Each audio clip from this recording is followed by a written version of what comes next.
The return of Rich Rodriguez to Morgantown and bringing an entirely new staff with him. Over 70 new players on the roster. Only a handful of returning starters from last year's team. All of these are the questions we've talked about. Replacing the entire offensive line. We've talked about all of that almost the entire offseason. But are those really the big challenges facing this West Virginia team going into 2025? Arguably, yes. But I'm going to give you one other challenge that might be even bigger than that as we head into the 2025 season. And we're going to talk about that right now. What is up, and welcome into this episode of Couz's Corner, your home for top shelf college sports news and analysis around the West Virginia Mountaineers, and I'll throw in a little Big 12 as well. Let's go ahead and dive into what I think might be the biggest challenge facing this West Virginia team in 2025. Might be even bigger than the fact they're overhauling their roster. Might be even bigger than the fact they have a new coaching staff. It's the fact that they play in this Big 12 conference, which is so daggone hard to predict. Any team can beat anybody on any given day. Now, you might look at that as a challenge. You might look at it as an opportunity. But either way you go, when I lay this schedule out for you and go over each game, I'm not going to go too far into the weeds. Just going to give you a couple bullet points as to why this might be a very, very tough schedule for the West Virginia Mountaineers. I've heard a lot of people say they think this is a good schedule for West Virginia. But when you look on paper, man, they play some of the best teams in the conference, at least, according to preseason prognosticators, which, look, we all know how that goes, right? The worst team could be the best team. Best team could be the worst team in this league. I get it. But that's all we have to go on at this point. You look at returning production, you look at talent numbers, you look at coaching, all those things. West Virginia has a very, very tough schedule on paper coming into 2025. All right, let's go ahead and peel the Band-Aid off. Now, we know they start off with Robert Morris in Ohio. Those should be wins. By gosh, I hope so. If they're not, we got major problems. But let's go ahead and peel the Band-Aid off and talk about the team up I-79, the Pitt Panthers. As bad as I hate to say anything positive about this program, they could be really good this year. They have 7 starters back on the defensive side of the ball, and we all know Pat Narduzzi's defense is always going to be good. And they returned both Eli Holstein, their star quarterback, and star running back, who might be one of the best in the country, in Desmond Reed. Pitt could be a really good football. I think they could be sneaky good this year. So do not overlook that game as a fan. I know West Virginia's not going to overlook the game because it's a rivalry and anything can happen. But, man, Pitt has a shot to be good this year, in my opinion. So that's going to be a tough one, even though it's at home. Then let's go ahead and start the Big 12 schedule and lay out why it's going to be so tough. First, they start the Big 12 season off on the road at Kansas. They were the very first Big 12 team to play in Kansas's brand new Memorial Stadium. That is not the luck of the draw. That's the bad luck of the draw. First Big 12 team to go to Memorial Stadium. Kansas fans are going to they're going to sell it out. They're going to be pumped. They're going to be ready to go. Kansas will, could be undefeated by the time this game rolls around. Heck, both teams could be undefeated. Who knows? But point is, it should be an exciting game for Kansas fans to open Big 12 play. I mean, they'll have played a game there or two, but this is their very first Big 12 game there, so I think it's going to mean a lot to them. And, I mean, Lance Leipold's a really good football coach, number one. That's going to make this challenging. Quarterback Jalen Daniels is back. He's one of the star quarterbacks in this league, which is absolutely loaded with quarterbacks. I mean, there are 6 quarterbacks in this conference who are expected to be drafted in the 2026 draft. 9 returning starting quarterbacks from last year. Not to mention a few really talented guys who were brought in from the portal, like Connor Weigman, Devin Dampier, Caden Salter. A lot of really good talented quarterbacks in this conference. And they start off Big 12 play with one of those in Jalen Daniels. Kansas doesn't lose a ton of players. They lost the fewest players to the portal of any Power 4 team in college football per Field Steel. That's impressive. Another disadvantage is Kansas has West Virginia has to play a heated, passionate, hard rivalry game the week before this one. Kansas gets a bye week. Then West Virginia has to come home for the second Big 12 matchup against a team who many are picking to win the league, the Utah Utes. Arguably the best coach in the conference. A team who's likely going to have the best offensive line in the conference with 3 NFL-caliber players up front. A very good, talented quarterback in Devin Dampier coming over from New Mexico, along with his offensive coordinator. A very exciting style of offense they run. Should be able to put up points in bunches. Devin Dampier can run all over the field on you. He's very dangerous. He's hard to sack. And we all know that Utah's going to have a good defense because they always do. It's their calling card. So that game, West Virginia likely won't be favored in that game, and even though it's at home, and likely may not even be favored against Kansas because it's on the road and because of the returning players that Kansas has coming back. All right. Week 3 of Big 12 play, week 6 of the season, West Virginia goes on the road on a short week, mind you, because it's a Friday night game, have to fly all the way out to Provo, Utah, and play in that hostile environment against the BYU Cougars. I do think BYU takes a step back this year, but I still think they're going to be a good football team because I think Jay Hill's a great defensive coordinator, and I think their defense, yes, they're losing a lot of guys off that side of the ball, 7 to be exact, but they're still going to be good on that side of the football. The Jake Retzloff situation, yes, that throws a huge question mark into the game, but I'm going to say it again. It's on the road at BYU in Provo. That alone makes it a very, very tough football game. And West Virginia likely won't be favored in that game either. West Virginia goes on the road again after a bye week. They do get a bye week after the BYU game. They go on the road to face the UCF Knights. Now, this is a game I think West Virginia should win. The problem is, though, West Virginia, on paper, West Virginia is getting the weaker opponents on their schedule on the road. Is that good? Is that bad? I don't know. Because that means you're going to have to win some really tough games at home to keep the crowd involved, to keep the crowd coming back every week. And you're likely going to lose a game on the road in this league because of the parity. You're likely going to lose a game on the road you shouldn't lose. But because of the home schedule so tough, you're not going to have any gimmies at home to make up for that. So it's going to be a tough road to hoe, in my opinion, for this Mountaineer team.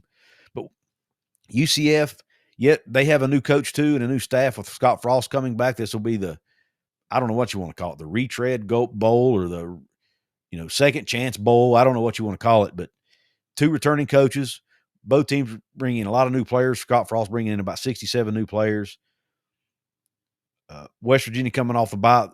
All the boxes, to me, I give West Virginia coaching advantage. I think they're going to be a better football team, but anytime you have to go to the bounce house and play a game, it's always going to be tough. So who knows if West Virginia will even be favored in that game. Now, they were able to go down there and win at the bounce house 2 years ago under Neil Brown, but can they do it again? Hey, do me a favor. Go check out my good friends over at Appalachia Digital. If you need a brand new website for your small business, or if you're just looking to get found easier on Google, go check out AppalachiaDigital.com/Couz. These are the fine folks who designed my brand new website over at WVSportsChat.com. They did a fantastic job. I love their work. I think you will too. So go check them out. AppalachiaDigital.com/Couz. Let them know Couz sent you. Now let's get back to the show. Well, West Virginia returns home after playing UCF to face a team who I think is very underrated, the TCU Horned Frogs, who bring back 14 starters. Now, that's net starters. Includes the guys they brought in from the portal. They have 14 guys coming back who started last year for somebody, whether it be TCU or somebody else. They only took 10 players in the transfer portal. That tells you how much faith Sonny Dykes has in that team. He felt the need to only replace 10 people or fill 10 spots. So he's confident in what he has. He said at Big 12 Media Days it might be the deepest team they've had since he's been there, and that includes the year they played in the national championship game. They have arguably the best quarterback in the conference, and Josh Hoover, at least one of them. According to Phil Steele, they are tied for the best secondary in the conference. And by the way, West Virginia has to play the other team with the best secondary in the conference, which we'll talk about in a minute. But a lot of challenges against TCU. Now, the positive, yes, it's at Morgantown. But again, a very, very tough opponent coming into Morgantown. Then West Virginia has to go on the road to face the Houston Cougars, a game they should, in my book, should win. But it's on the road again. We saw what happened 2 years ago when they went to Houston, lost that game to a Hail Mary. Houston has a new defensive coordinator, but it's a Willie Fritz coach team. They're always going to be good on defense. They bring in Connor Weigman to play quarterback who should be really, or is expected to be really good. We will obviously find out if that's the case. And because of their coaching, because we know they're going to have a good defense, and because it's in Houston, going to be a tough game. Colorado, coming to Morgantown the following week. Yes, Colorado lost Shedeur Sanders. Yes, they lost Travis Hunter. And yes, they lost a lot of other skill player talent. But, man, they brought in a ton of talent too. Coach Prime knows how to use that portal, and he did it again. They're expected to be better on defense, and they're expected to be better up front. And to me, that might mean they might be an even better overall football team than they were a year ago. Maybe. I'm not predicting that necessarily, but it's very possible. It's hard to replicate guys as talented as Shedeur and Travis Hunter, but maybe they can do it overall as a team this year. We'll see. But it's Coach Prime. You know, he's going to have the guys ready to play, especially on the road. They won 4 straight road games last year, so he's going to have them ready to go. Another tough game in Morgantown for the Mountaineers. Arizona State. That's who the Mountaineers get the following week, and it's on the road. They have to fly to Arizona to take on Arizona State, a team who many are picking to win the Big 12 and once again appear in the college football playoff. And this is game 2 that West Virginia has on their schedule where their opponent is coming off a bye. West Virginia plays Colorado the previous week. Arizona State gets to sit home and watch. It's on the road. It's going to be a hostile environment, likely, maybe, depending on how Arizona State's doing. Their fans will disengage if they start losing. They're going to have a very good secondary, according to Phil Steele, tied with TCU for the best in the league. They have quarterback Sam Levitt back, who many are picking to be in the Heisman Trophy conversation. Star receiver Jordan Tyson's coming back. They're returning 17 starters from last season. 17. But they are losing the heart and soul of the team in Cam Scattaboo. But can they offset it with everything else they're bringing back? We will see. But a very, very tough road game there for the Mountaineers that most will not have them pegged to win. And to be honest with you, I'm not sure I will either. Then West Virginia has to close out the season with another team coming off a bye week in the Texas Tech Red Raiders. Fortunately, West Virginia also has a bye week between these two games. So that, Texas Tech won't have the advantage there. But here's where they do have the advantage. They have the number 1 transfer portal class in the country. And it's not because they went out and got a bunch of bodies. It's because they went out and got a bunch of really, really talented players. They didn't even lose that many guys, or they didn't even bring in that many transfers. But they didn't have to. They only needed to plug holes, and the holes they plugged were with very, very talented guys. The quarterback Baron Morton will be back. They're going to have a very exciting offense once again, like they always do. At least that's what we expect. They do have a couple new coordinators, so that's going to be – it'll be interesting to see how they respond to that. But, man, with the talent they're going to have on that roster because of the NIL money they were able to spend, it's going to be intriguing. Now, Texas Tech has a tendency to struggle on the road under Joey McGuire. They have a 6-10 record on the road. However, this is going to be probably the most talented team McGuire's had since he's been there. According to Phil Steele, they will have the best defensive line and wide receiving core in the conference. You pair that with an experienced quarterback and all that talent, as long as they can gel together, it's going to make for a very, very talented football team. And there are people also picking Texas Tech to appear in Arlington and play for a Big 12 title. So we will see.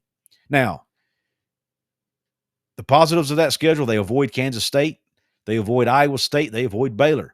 3 teams who I think have a very legit shot to win the conference. They avoid Cincinnati, who should be much better this year. Those are the teams they avoid, or at least 4 of the teams they avoid.